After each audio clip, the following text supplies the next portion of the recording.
दोस्तों अस्सलाम वालेकुम वरहमतुल्लाहि वबरकातुहू।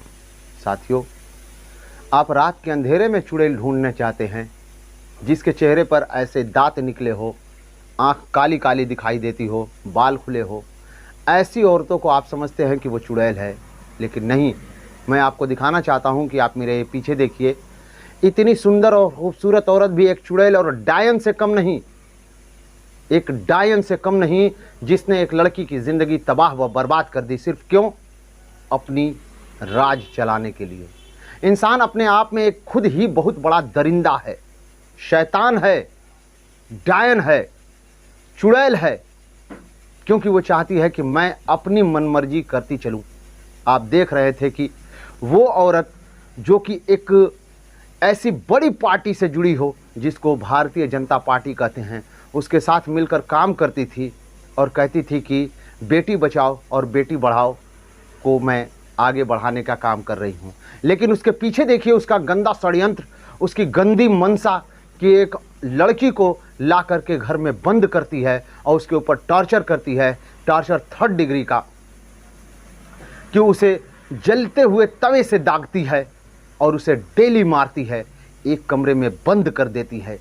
वो कमरा, अगर उस कमरे की बात लोगों के सामने आए, दिल झंझोड़ दिया जाता है, आंखों से आंसू निकलते हैं, मन खून के आंसू रोता है कि वो कैसी औरत, कितनी बदतमीज, बेहया, बेगैरत औरत होगी कि एक लड़की को वो इतना मारती है, इतना मारती है कि उसका मानसिक संतुलन बिगड़ जाता है। ऐसी औरत को आप क्या कहेंगे? आप चुड़ैल और डायन नहीं कहेंगे तो क्या कहेंगे? इस औरत का समाज में क्या जगह होना चाहिए? इस बात को सरकार और यहाँ का जो जस्टिस मामला है उसे रखना चाहिए और जल्दी से जल्दी इसे अपने कैफरे किरदार तक पहुँचाना चाहिए।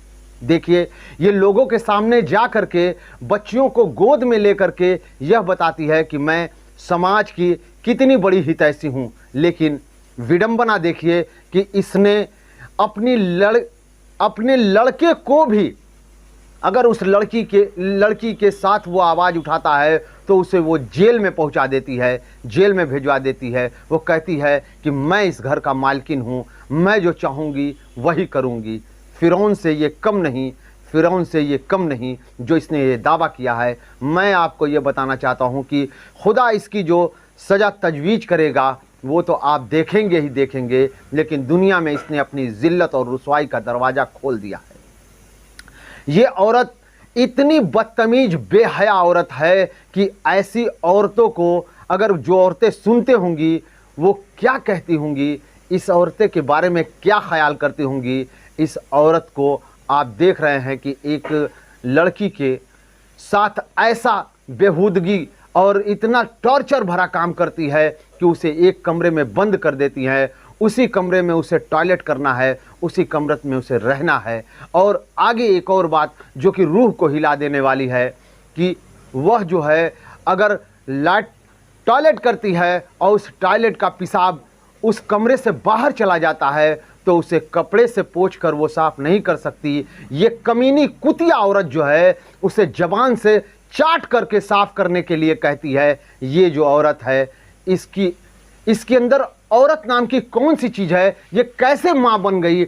ये माँ के अंदर, इसके अंदर दिल में माँ ममता है या नहीं है, ये नहीं समझ में आता है। लेकिन ये औरत, ऐसी औरत समाज के लिए नासूर और समाज के लिए घिनौनी औरत के तौर पे काम करती है। हम सरकार से या समाज से कहते हैं कि ऐसी औरत का बहिष्कार करना चाहिए। इसके चेहरे पे लोगों को नज़र नहीं डालना चाहिए। जैसे किसी गंदी चीज़ पर नज़र पड़ते ही इंसान अपनी नज़रों को हटा लेता है, वैसे ही इसके चेहरे पर नज़र पड़ते ही लोगों को अपनी नज़र हटा लेनी चाहिए, इससे बात नहीं करना चाहिए। इस औरत के ऊपर वह भी बात फिट नहीं बैठती है कि पाप से घृणा करो, पापी से नहीं। इसके पाप से भी लोग घृणा करें और इस पापिन से भी घृणा करें। ऐसी औरत का समाज में कोई जगह नहीं है। समाज ने ऐसे लोगों के लिए एक जगह बनाया है, जेल। इस औरत के ऊपर जल्द से जल्द मुकदमा चलाकर इसे अपने जगह पहुंचाया जाए। साथियों, आप देख रहे थे जनता की आवाज़ 007।